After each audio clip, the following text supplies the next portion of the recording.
O clima entre nós.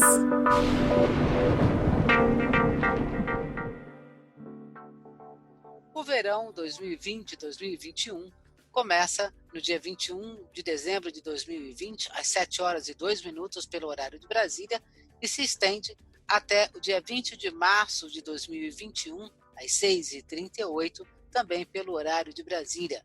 Nós vamos então passar no dia 21 de dezembro pelo solstício de verão no hemisfério sul e o solstício de inverno no hemisfério norte. O verão ele é caracterizado por bastante chuva na maior parte do Brasil, é a estação onde mais chove em praticamente todo o Brasil. A chuva do verão é extremamente importante, não só para a agricultura, mas também para a sustentação de uma parte da nossa matriz energética, né, da a energia produzida por hidrelétricas e também da renovação dos mananciais para abastecimento das cidades. Aqui comigo eu tenho hoje novamente o Felipe Pungirum, que vai conversar então com a gente sobre a previsão climática da Climatempo para o verão 2020-2021, e nós vamos fazer isso então para cada região do país separadamente. Felipe, obrigada pela sua disponibilidade.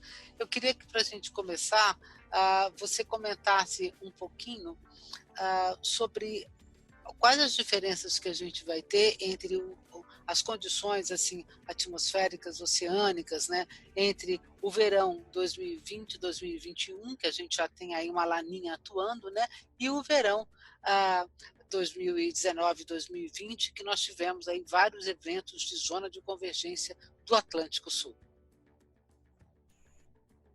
Olá, Jô. Olá a todos os ouvintes. É sempre muito bom, sempre um prazer fazer parte desse podcast e gravar esse podcast aqui contigo, Jô. Uma grande honra para mim. E comentando, né, sobre a nossa primeira pergunta, as principais diferenças entre o ano passado e esse ano. Bem, primeiro, eu posso salientar as condições do nosso Atlântico Sudoeste, né? A água do Atlântico que nos banha aqui, que banha o Brasil. No ano passado, nós tínhamos uma configuração de águas mais frias entre a região Nordeste e a região Sul, né, passando pela região Sudeste. Aqui toda a nossa costa praticamente estava mais fria, e isso que, por um lado, ali na primavera, desfavorecia o avanço das primeiras frentes frias durante o verão, né, durante o período úmido, por um lado, fez com que a chuva atrasasse no ano passado, como atrasou esse ano. Depois disso, essas águas mais frias, elas criaram um contraste com um continente relativamente mais quente, e por isso mais umidade entrou no continente, né? Nós temos os ventos fluindo em direção sempre ao gradiente de temperatura, então ele vai da região mais fria para a região mais quente, e isso fez com que o ar relativamente mais quente sobre o continente ficasse menos denso, mais favorável àquelas chuvas de verão, chuva convectiva, e toda essa chuva, todo esse ar que converge na baixa atmosfera para formar essa chuva, ele tem que divergir na alta atmosfera, e isso acaba potencializando a alta da Bolívia, que é um sistema muito importante durante o verão e que favorece, né, a alta da Bolívia é fundamental para a qualidade de chuvas do sudeste do país, por exemplo, de grande parte do centro-oeste também, porque é justamente ela um dos mecanismos necessários para a formação de zacas, de convergências de umidade, de grandes corredores de umidade durante o verão. E esse ano, Felipe, quais são as condições gerais que nós vamos encontrar no verão 2020-2021? Eu queria que você comentasse um pouquinho sobre as condições oceânicas no Atlântico Sul em relação à temperatura, né? E como é que está esse acoplamento com a Laninha que já está em curso? Como é que isso vai ser determinante para o clima no verão no Brasil? Perfeitamente, Jô. Estamos com uma laninha, né? Isso é consenso científico no mundo inteiro, não há discussões quanto a isso, mas, apesar dessa laninha, não serão os efeitos clássicos que iremos sentir durante o nosso verão. Por exemplo, né, eu posso destacar aqui, outros fenômenos terão mais impacto sobre a nossa atmosfera do que a laninha propriamente dita, e por isso, inclusive, a gente espera um comportamento contrário do que é o comportamento clássico da laninha, né? A Laninha, só relembrando aqui o ouvinte, ela favorece as chuvas no centro-norte do país, na região norte, na região nordeste, e desfavorece a chuva no sul do país. E o que a gente espera para esse verão é justamente o contrário. É um comportamento mais positivo no sul do país e até com chuvas abaixo da média na região norte e na região nordeste. Só relembrando, né, que o que aconteceu no ano passado foi exatamente o contrário. Nós tivemos muitas chuvas no nordeste, no norte, até no sudeste, e poucas chuvas no sul, inclusive uma configuração que evoluiu para uma grande estiagem, né, uma estiagem histórica. E agora falando do Atlântico Sudoeste, né, como eu comentei na resposta da pergunta anterior, nós tínhamos no ano passado águas mais frias do que em comparação à média histórica no Atlântico, e isso favorecia, né, a formação de zacas durante o verão. Neste ano, no início da primavera, nós até tínhamos um sinal de um resfriamento aqui no Atlântico Sudoeste, que nos levaria para condições bem parecidas, mas esse resfriamento logo se tornou um grande aquecimento. E por isso, né, a configuração hoje do Atlântico Sudoeste, ela é favorável ao avanço de frentes frias até a região sul do país, chegando em parte da região sudeste. Ela é favorável, inclusive, que o jato de baixos níveis que flui lá da Amazônia em direção à região sul, né, escoando a leste dos Andes, levando umidade para a região sul, seja bastante ativo, e ele não é tão favorável à formação de zacas como foi no ano passado. Isso quer dizer que nós não teremos zacas esse ano? Não. Zacas é um fenômeno natural do período úmido, mas as condições no ano passado estavam mais favoráveis à ocorrência desse sistema do que as deste verão. Ok. Felipe, vamos passar para a previsão regionalizada, né? E a gente vai falando, então, para cada região, o tipo de condição oceânico-atmosférica que deve influenciar mais cada região e a previsão em si, né? Bom, na região sul do Brasil, nós temos um problema bastante sério, que é uma situação de seca que já se prolonga desde o verão passado, né? A falta de chuva sincrônica em toda a região sul do Brasil, até com alguns temporais eventuais, né? Mas a deficiência de chuva é grande na região. Nós sabemos que nós temos uma laninha e agora nós temos também esse Atlântico aqui perto da costa da região sul, mais aquecido, né?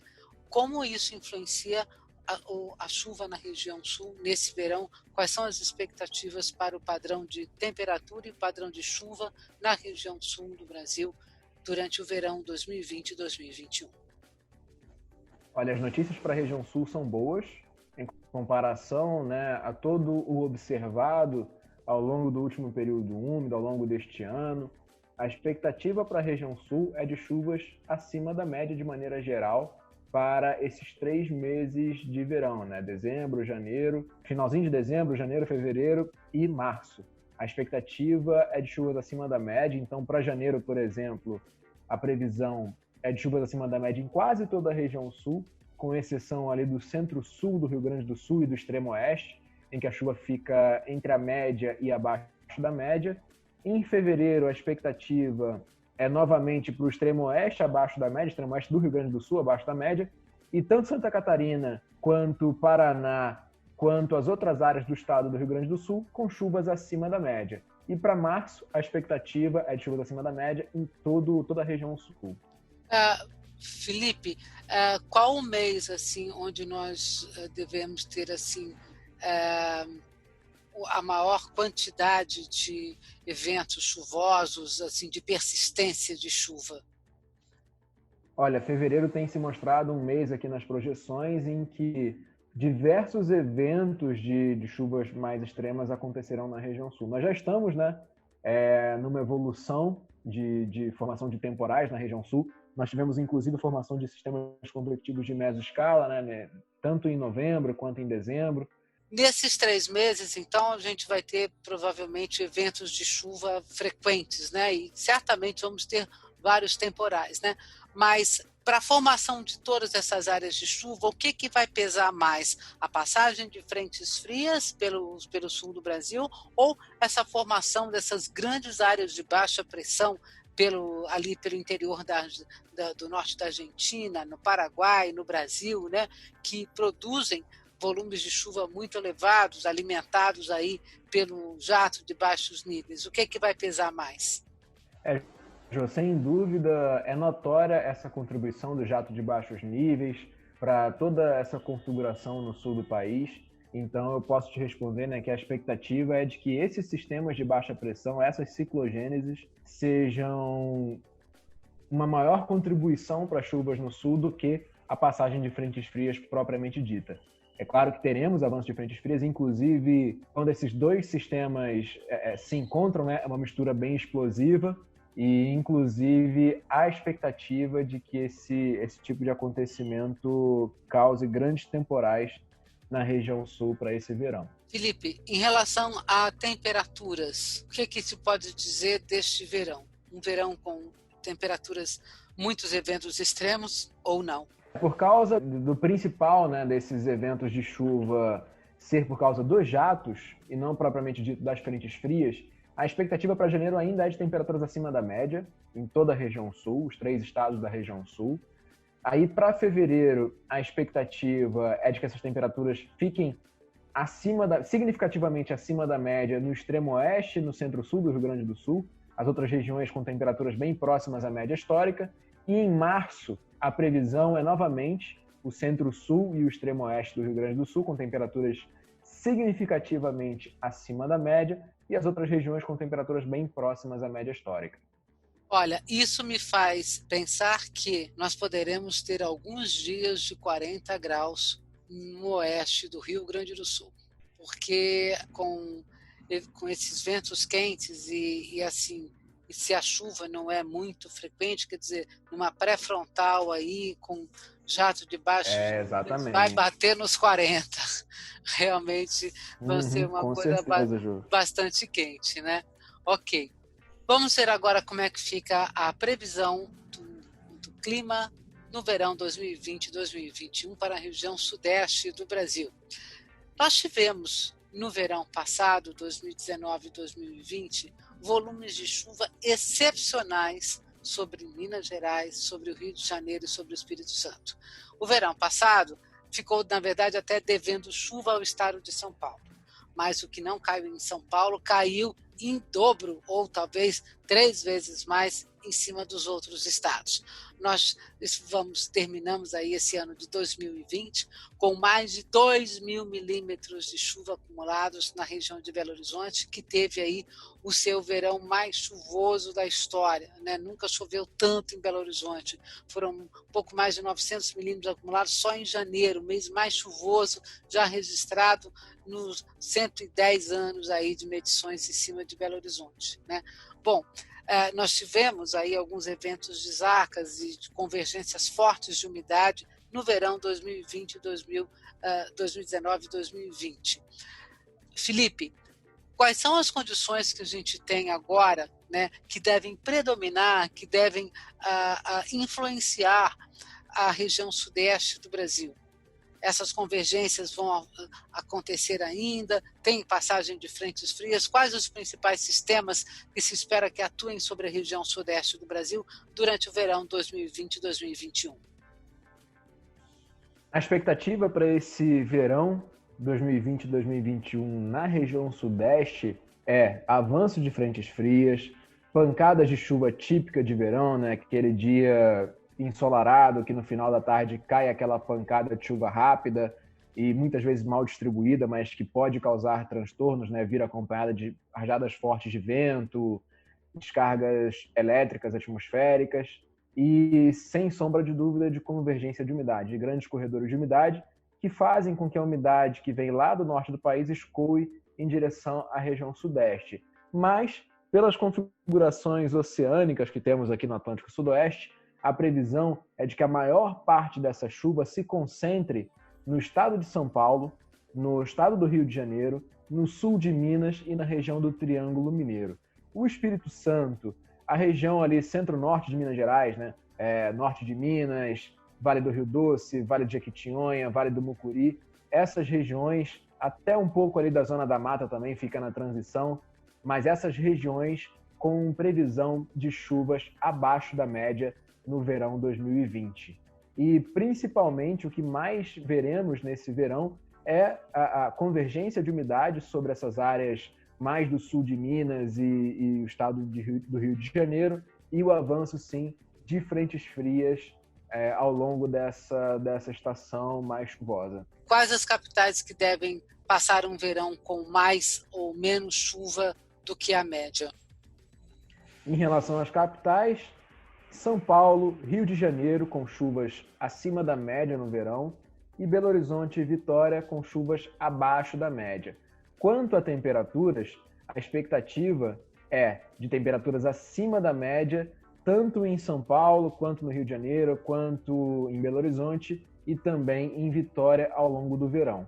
Em relação aos meses, a gente tem janeiro, fevereiro e março. Pelo visto, o mês de janeiro ele vai ter essa diferença muito grande na área de concentração de chuva, né? Então é São Paulo, centro-sul de Minas, o Rio de Janeiro, Triângulo. Essa chuva vai ficar um pouco mais bem distribuída em fevereiro ou em março. Como é que fica a previsão para fevereiro e março na região sudeste?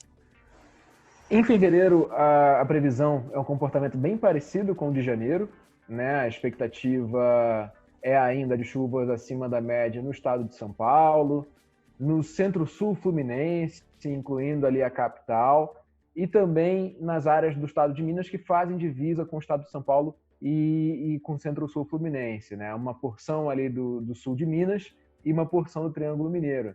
O Espírito Santo, o norte de Minas, permanecem com chuvas abaixo da média, mas agora em fevereiro, o centro-norte fluminense e a maior parte do estado de Minas agora também abaixo da média. E para março, a previsão é, em relação à média, um aumento de chuvas. Então temos, por exemplo, o Espírito Santo com chuvas acima da média, grande parte do estado de Minas Gerais com chuvas acima da média, né? Então, por exemplo, posso destacar aqui a região dos vales, Vale do Rio Doce, Vale do Mucuri, Vale do Jequitinhonha com chuvas acima da média, o sul de Minas com chuvas acima da média, grande parte do Triângulo Mineiro com chuvas acima da média, e inclusive áreas bem próximas à Grande BH com chuvas acima da média. A Grande BH fica com previsão de volumes bem parecidos com a média histórica. E ainda, né, o estado de São Paulo com chuvas acima da média, grande parte do estado. A exceção fica ali no extremo oeste do estado, em que a previsão é de chuvas mais próximas à média climatológica. E o Rio de Janeiro com o centro-sul fluminense com chuvas acima da média, então regiões bem sensíveis, inclusive, a essa chuva, né? O sul fluminense, a região serrana, o Grande Rio, com projeção de chuvas significativamente acima da média. Felipe, obviamente que se esperam temporais nos 4 estados da região sudeste durante o verão. Isso é absolutamente comum, né? Com ou sem frente fria, e aí nós estamos falando de acúmulo mesmo de energia, de calor, né? Que acontece normalmente.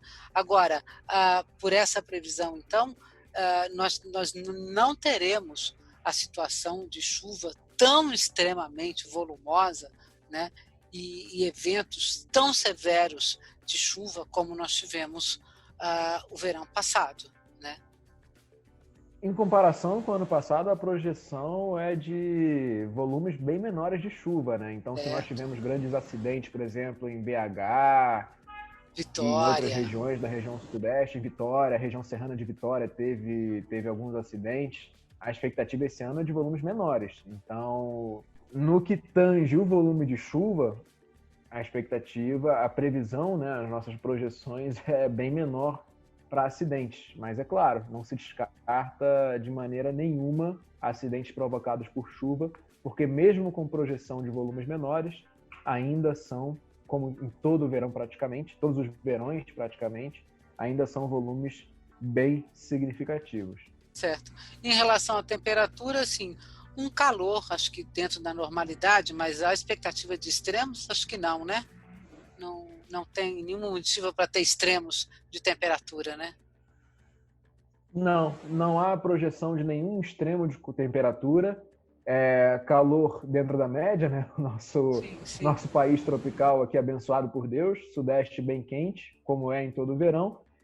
E em comparação com o ano passado, né? Só lembrando aqui o ouvinte, O Sudeste, no ano passado, de maneira geral, teve temperaturas abaixo da média histórica, né? Nós tivemos poucos episódios com 40 graus no Rio de Janeiro, por exemplo. Aqui em São Paulo ficamos com temperaturas abaixo da média histórica, Vitória e BH também pelo excesso de chuvas. Então, em comparação com o ano passado, sentiremos mais calor. Mas um calor dentro da média, não há previsão de nenhum forno a mais ligado. Ok. Bom, vamos passar agora para a região centro-oeste.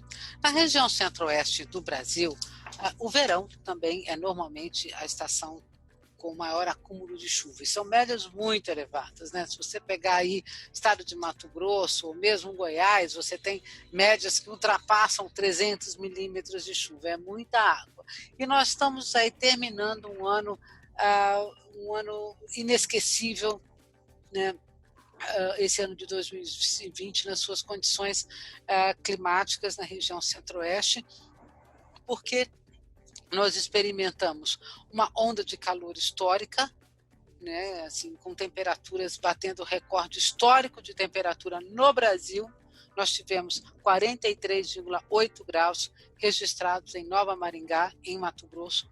Este agora é a maior temperatura já registrada no Brasil nos mais de 100 anos de registros do Instituto Nacional de Meteorologia. E a seca extrema no Pantanal, que ajudou, né, ao alastramento de forma incontrolável dos incêndios que nós tivemos na região centro-oeste. Então, foi um ano em que faltou chuva no Pantanal, quer dizer, uma parte de todo o desastre que a gente viu ambiental foi justamente devido também a essa falta de chuva, não foi só isso, mas isso contribuiu, né? Bom, a chuva no centro-oeste mais do que nunca, né? O centro-oeste depende da chuva do verão. Então, como é que nós vamos ficar? Qual é a previsão de chuva para o verão 2020 e 2021 na região centro-oeste do país? A previsão para a região centro-oeste, diferente do que foi no último período úmido, ela não é tão favorável, por exemplo, à agricultura, ela não é tão favorável às chuvas como foi no verão do ano passado, em que nós tivemos, por exemplo, no centro-norte de Goiás, eventos bem extremos, né, corredores de umidade, e isso deixou essa região com volumes bem acima da média histórica. A projeção para esse ano é diferente. A grosso modo, abaixo da média para o centro-oeste como um todo, para os meses de verão, janeiro, fevereiro e março, mas falando mais especificamente, para janeiro, a previsão é de chuva abaixo da média na maior parte do estado de Goiás, no Distrito Federal, em Mato Grosso, e a exceção, né, a chuva acima da média fica no Mato Grosso do Sul, nas divisas do Mato Grosso com a Bolívia, com Rondônia, e também no extremo sul de Goiás. Essas áreas recebem chuvas acima da média. Em fevereiro, a previsão fica, em sua maior parte, de chuvas abaixo da média, novamente. Somente o centro-leste do estado do Mato Grosso do Sul recebe chuvas acima da média. Todas as outras áreas da região, Mato Grosso, Goiás, Distrito Federal, centro-oeste, centro-norte do Mato Grosso do Sul, com chuvas abaixo da média. E para março, a previsão é de chuvas, em sua maior parte, novamente, com valores abaixo da média histórica. Então, Goiás, Distrito Federal, grande parte do Mato Grosso do Sul e grande parte do Mato Grosso com chuvas abaixo da média, e a exceção fica por conta, novamente, do centro-leste do Mato Grosso do Sul e de algumas áreas na faixa central do estado do Mato Grosso, que devem ter chuvas ligeiramente acima da média histórica. É importante ressaltar também que essa projeção de chuvas abaixo da média, a gente precisa levar em consideração que a média de verão é muito alta para o centro-oeste, e mesmo esses volumes, essa projeção de chuvas abaixo da média, não deve ser, por exemplo, um vetor para quebra de safra, de maneira alguma. Há projeção de chuvas abaixo da média, mas, por enquanto, de nenhuma situação catastrófica. Em relação às temperaturas, com volumes de chuva abaixo do normal durante praticamente todo o verão, né, isso vai ter uma consequência em ter um maior aquecimento do que o normal sobre a região? espera-se algo mais excepcional em relação a calor? Quanto à região centro-oeste, por enquanto a projeção não é de nenhum extremo de calor. Esse protagonismo no calor vai para o mês de janeiro, que tem temperaturas significativamente acima da média, em Goiás, Mato Grosso do Sul, mas para os outros meses, tanto fevereiro quanto março, a projeção é de temperaturas bem próximas à média histórica nos 3 estados da região. Algumas oscilações entre um ligeiramente abaixo e um ligeiramente acima, mas a grosso modo, para os 3 estados, a projeção é bem próxima à média climatológica, tanto em fevereiro quanto em março. Vamos passar agora para a região norte, Felipe. No norte do Brasil, o verão ele é também o início, na verdade, da estação do período mais chuvoso, porque, na verdade, em grande parte da região norte do Brasil, o período úmido, né, se divide entre o verão e uma parte do outono. Então, acaba adentrando também um pouco pelo outono. Nós temos visto uma situação excepcional, que é uma continuidade da chuva sobre o estado de Roraima. Parece que não parou de chover, em Roraima vem tendo mais chuva do que o normal. E eu gostaria, então, que você contasse para a gente que tipo de influência esse fenômeno Laninha, que a gente ainda tem aí, moderado para forte no decorrer deste verão, vai ter sobre a região norte do Brasil. Antes de falar sobre a Laninha e os seus efeitos para a região norte, eu queria ressaltar o dipolo positivo do Atlântico, que é quando as temperaturas do Atlântico Norte ficam mais quentes em relação às temperaturas do Atlântico Sul. E isso faz com que a zona de convergência intertropical, a ZECIT, fique posicionada ligeiramente a norte da sua posição histórica. Como ela é formada por um cinturão de nuvens convectivas, então ela fica sempre procurando a região mais quente, com mais calor, para se alimentar e provocar essas chuvas.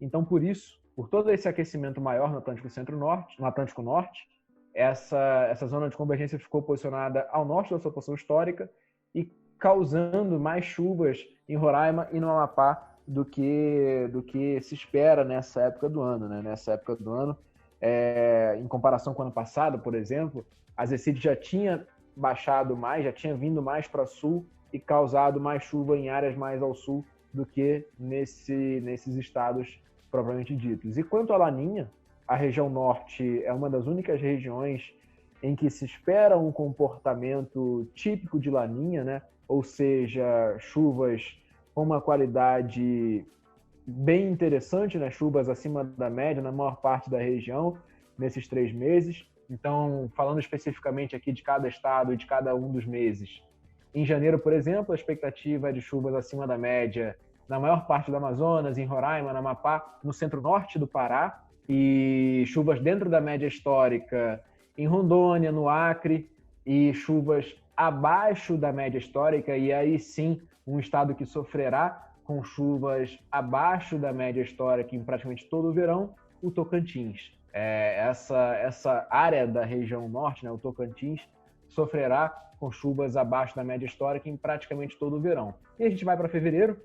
A previsão é de chuvas ainda acima da média em grande parte do Amazonas e no centro-oeste do Pará, pegando ali também uma faixa centro-sul do Amapá, pegando uma porção também de Roraima e do Acre. Por enquanto, para Rondônia, para as outras áreas do Pará, incluindo a capital, Belém, e para o Tocantins, a previsão é de chuvas abaixo da média histórica. E aí, avançando para o mês de março, a previsão é de que essas chuvas, em relação à média histórica, diminuam. Então, nós temos projeções mais próximas à média histórica em grande parte da região, e aí grande parte do Amazonas bem próxima à média histórica, grande parte do Pará bem próxima à média histórica, mas alguns estados abaixo da média histórica, O Tocantins, novamente, com chuvas abaixo da média histórica, Rondônia, o Acre e algumas áreas do Pará com chuvas novamente abaixo da média histórica. E destaco aqui o extremo noroeste do Pará e também o extremo nordeste do Pará. Ok, então nós temos aí um verão um pouquinho mais complexo, com menos chuva aí do que, de forma geral, em muitas áreas, da região no norte do Brasil, né? Uma preocupação, Felipe, a região ali da bacia do Tocantins-Araguaia e a região ali de Tucuruí, pela sua análise, são áreas que vão passar todo o verão com um volume de chuva, com uma tendência a ter menos chuva do que a média climatológica, né? Isso vai afetar a geração de energia.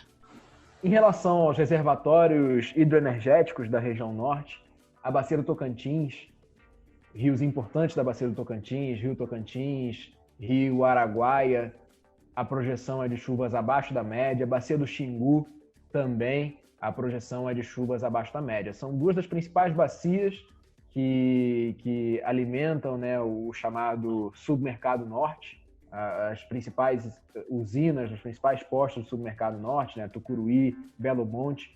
Então, para essas áreas, a projeção é de chuvas abaixo da média, sim, durante praticamente todo o verão. E também, com essa expectativa aí de menos chuva, vamos ter alguns episódios aí de calor bastante intenso, né?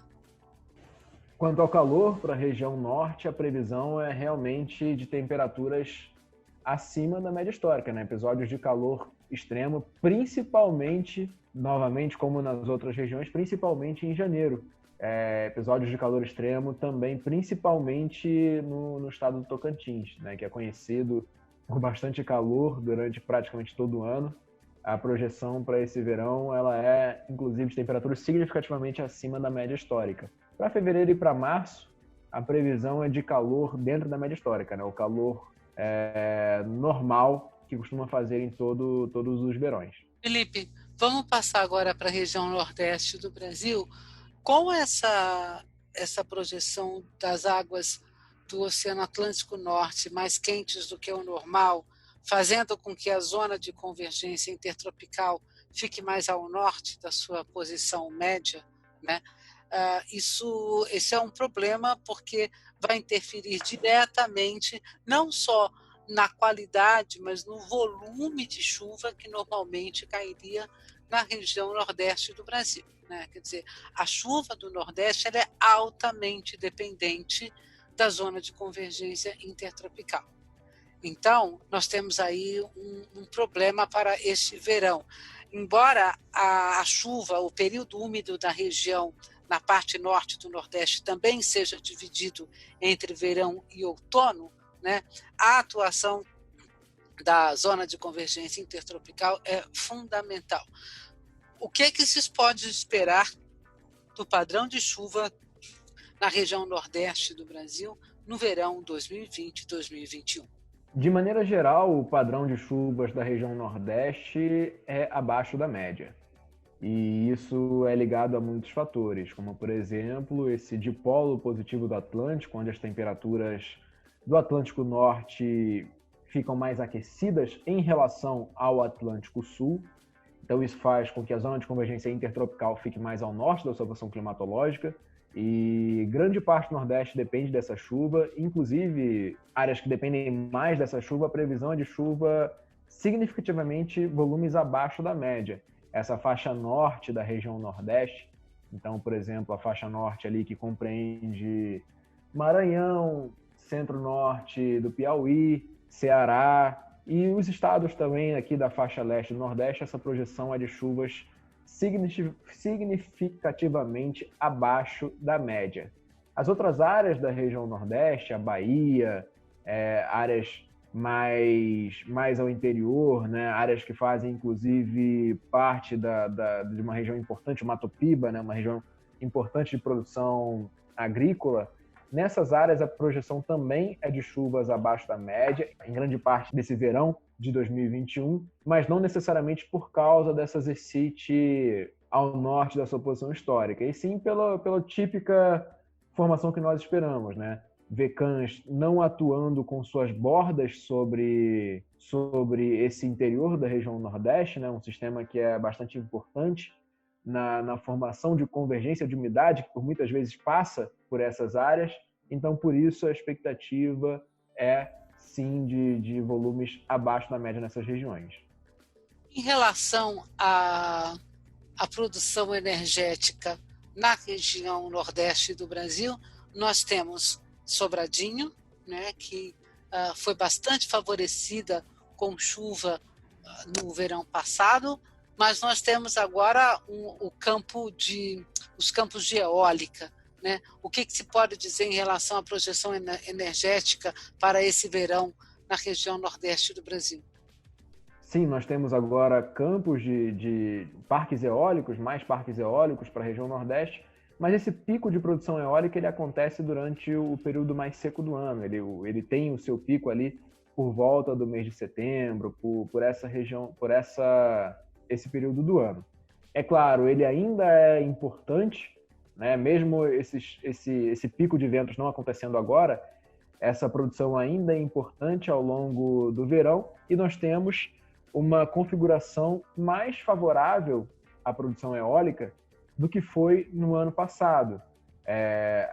A produção eólica do Nordeste brasileiro está muito inversamente ligada às chuvas. Quando nós temos condições de menos chuva, geralmente nós temos ventos mais consistentes para a produção eólica do Nordeste brasileiro. E quanto à produção hidroenergética, né, o principal ator dessa produção é o Rio São Francisco, e a projeção para as bacias que compreendem, né, o São Francisco é de, em sua maior parte, na maior parte do verão, chuvas abaixo da média histórica. A exceção fica ali no mês de março, em que ainda conta bastante a produção do Rio São Francisco para o Brasil como um todo.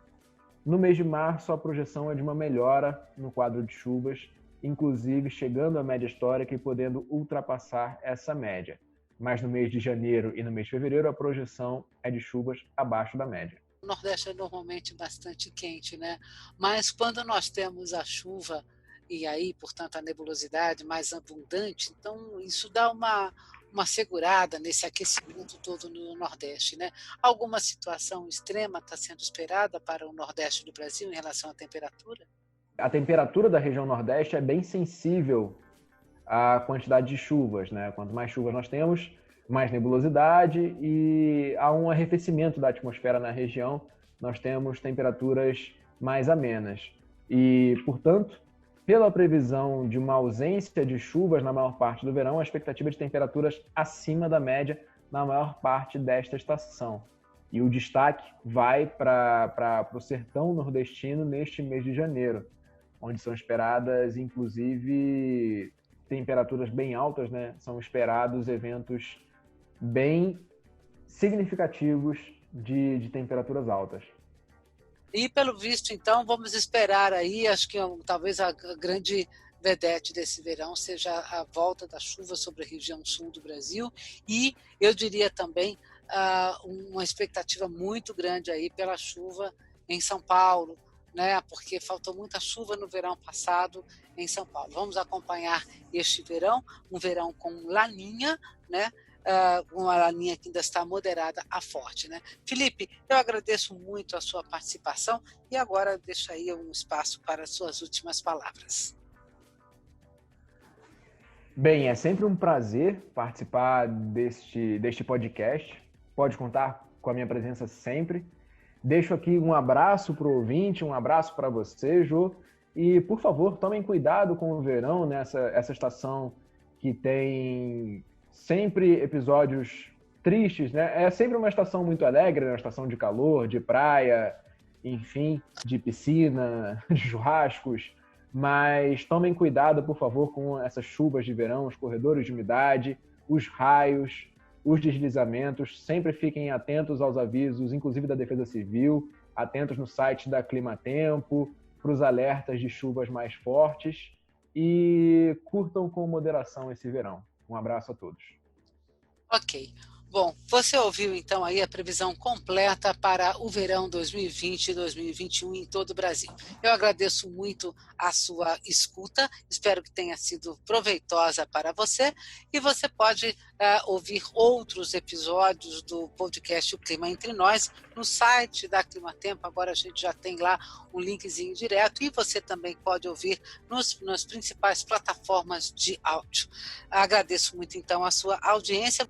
Você pode entrar em contato com o Clima Entre Nós através do e-mail podcast@climatempo.com.br. Até uma próxima.